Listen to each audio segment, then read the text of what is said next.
Bonjour, est-ce que vous pouvez vous présenter? Bonjour, je m'appelle Estelle Bonnet, je suis prof d'anglais à Badiou depuis l'année 2000. Pourquoi est-ce que vous êtes là aujourd'hui? Alors aujourd'hui on est là comme la semaine dernière parce qu'on n'est pas d'accord avec la fermeture du collège et qu'on se dit que l'information elle passe pas dans les bonnes conditions. On nous parle de mixité scolaire, c'est un leurre, c'est-à-dire c'est une grosse illusion. Ils nous font croire qu'ils vont nous mélanger. Or que c'est pas vrai, les pauvres ont toujours été avec les pauvres, les riches avec les riches. Et que je ne sais pas comment on peut imposer une mixité si les gens ne la choisissent pas. On ne va pas habiter dans un quartier où on ne peut pas payer le loyer. Donc si on habite ici, c'est qu'on est bien ici. Parce que ça nous convient, on peut payer le loyer. On a un collège, on a des profs qui sont aussi bons qu'ailleurs, voire meilleurs. Surtout quand ils restent depuis si longtemps. Et donc vous, à quel moment vous avez été mis au courant justement que la 6e a été... À quel moment on est mis au courant? Je ne suis pas très douée au niveau des dates, au niveau de toute la chronologie de l'histoire, mais on a appris ça. Déjà, il y avait, peut-être tu te souviens, du temps de Charlery, il était question de fermer le collège. Mais là, il faisait les choses de façon très déplaisante, c'est-à-dire il pourrissait le collège, il disait que c'était un ghetto, il disait que c'était des bombes à retardement. C'est ce qu'ils disent encore aujourd'hui. Et ils disent encore aujourd'hui. Donc ça fait plusieurs années qu'on l'entend. Et on se dit que maintenant ça suffit, parce que c'est pas vrai qu'on ait une bombe à retardement, c'est pas vrai que les élèves de la Rainerie sont pires qu'ailleurs, c'est pas vrai. Ce sont des élèves, ce sont des ados, avec une problématique d'adolescents, comme partout ailleurs. Donc depuis combien de temps ça dure? Nous on a commencé à se réveiller quand on nous a dit il n'y aura plus de 6e en SECPA. Donc l'an dernier déjà, on savait que la 6e SECPA serait supprimée. Malgré le mouvement qu'on a déclenché, la 6e SECPA a été supprimée. Donc on a des élèves de SECPA qui sont mélangés dans les classes de général, de 6e général. Mais un prof ne peut pas s'occuper d'eux de la même manière qu'un groupe avec un programme particulier et un élève qui a besoin de disposition et d'attention et de temps différents. Donc tout est fait un peu pour qu'ils soient en échec. Merci, c'est toi qui l'as dit. Voilà. C'est vrai, tu as raison, c'est ça.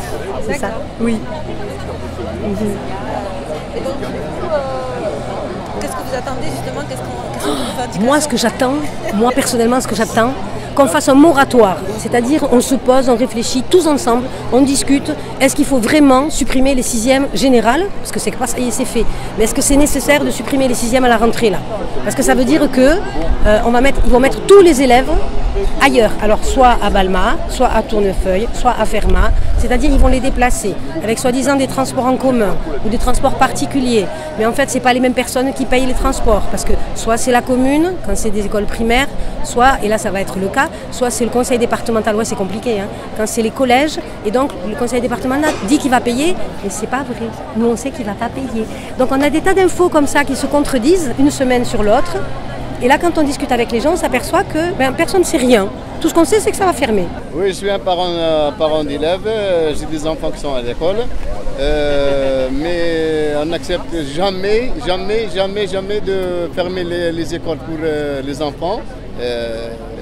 Ça, je vois, c'est impossible et incroyable que les parents seront d'accord, parce que j'ai entendu que le départemental il a dit qu'il y a des parents qui sont d'accord. Mais moi, ça, je vois pas clair ou quoi.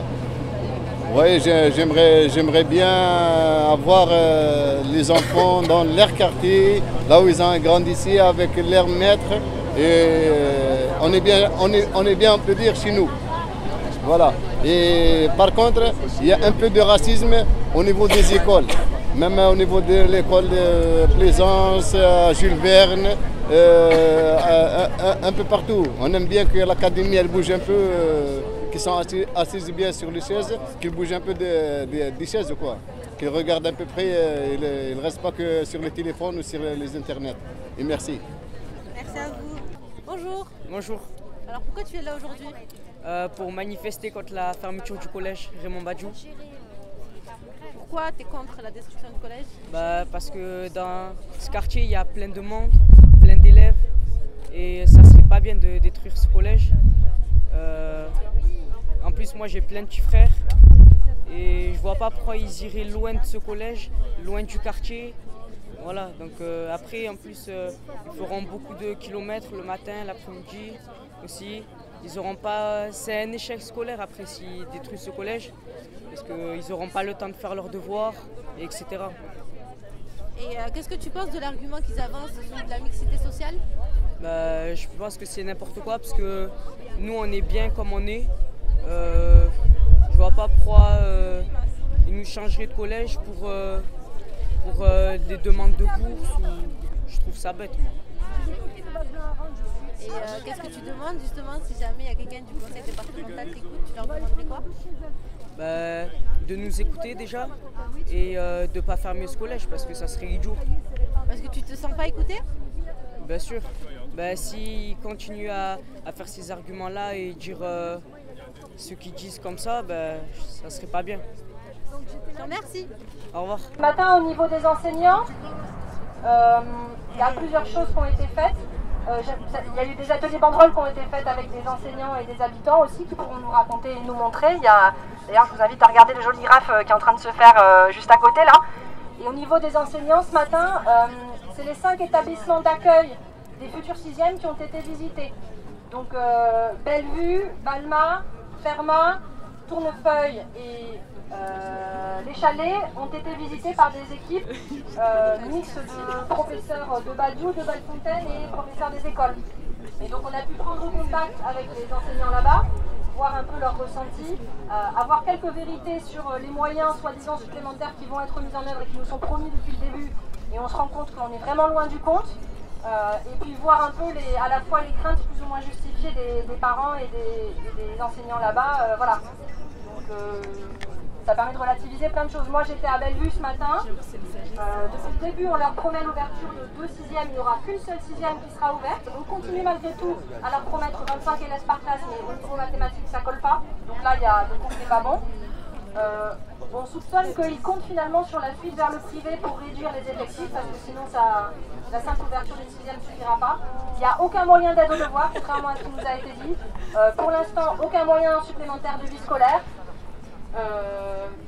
Rien de plus, sinon qu'il y aura une nouvelle rencontre d'1 heure entière entre les enseignants de Bellevue et les enseignants de Badiou qui sera organisée dans une quinzaine de jours. Voilà. Mais on a eu un premier contact qui était intéressant et qui a permis de voir qu'on avait les mêmes craintes et les mêmes critiques finalement parfois. Voilà.